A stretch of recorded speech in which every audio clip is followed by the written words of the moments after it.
उगी है सूरज मला हर नैयो ना डोले कोयलिया बोले हो गईले भोर बिनुसार। आई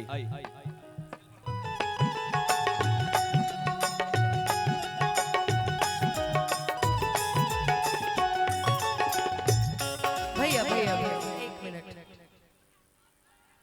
टेल मी स्केल जल्दी स्केल चौथा काला कर दीजिए।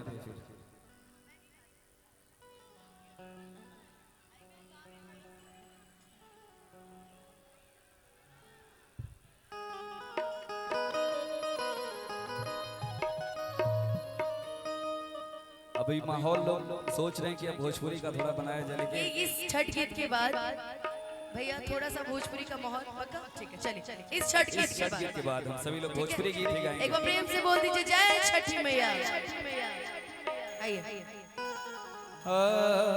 उगी है सूरज माला अरे नैयो ना डोले, उगी है सूरज माला नैयो ना डोले रे कोयलिया बोले हो गईले भोर बिनुसार रे कोयलिया बोले हो गईले भोर बिनुसार।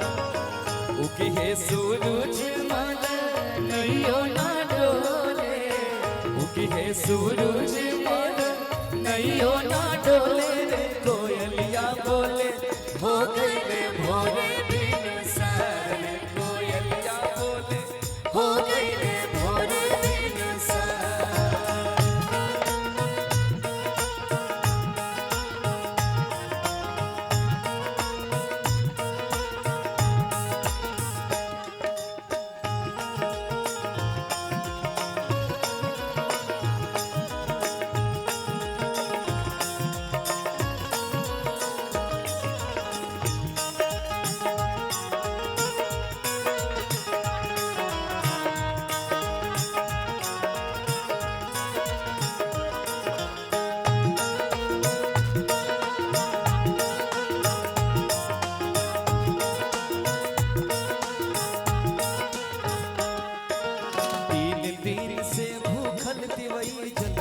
बारी खार जी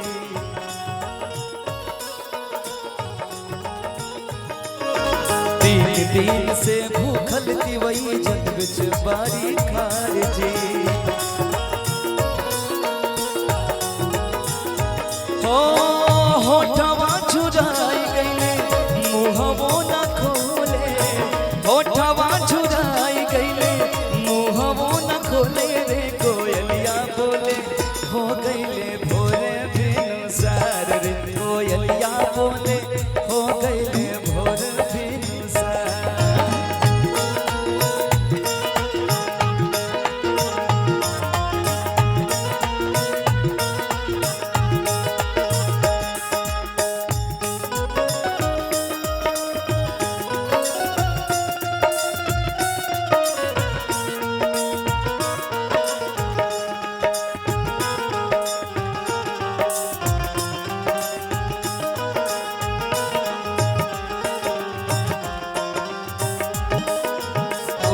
रउआ सबसे पहले दुनिया के जगाईला,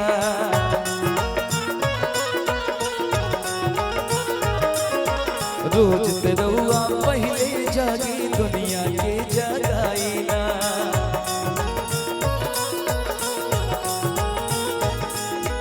आज त बदरी हाथत नहीं खे काहे देर लगाईला।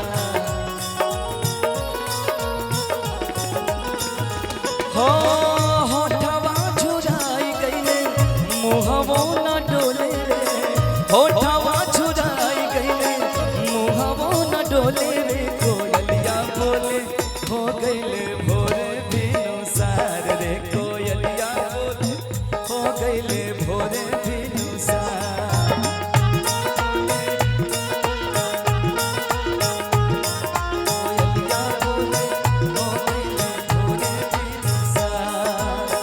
उगी है सूरज माला नैयो ना डोले, उगी है सूरज माल नैयो ना डोले रे कोयलिया बोले हो गईले भोर बिनु सार रे कोयलिया बोले हो गईले भोर बिनु सार रे कोयलिया बोले हो गईले भोर बिनु सार कोयलिया हो गईले भोर बिनु सार कोयलिया बोले हो गईले भोर बिनु सार कोयलिया बोले हो गईले भोर बिनु सार। प्रेम से बोलिए छठी मैया की। चलिए अब जैसे आप लोगों की इच्छा हो रही है उसी तरह के गीत प्रस्तुत किए जाएंगे। भोजपुरी सुना जाओ भैया। जी जी जी आई अच्छा पवन सिंह जी का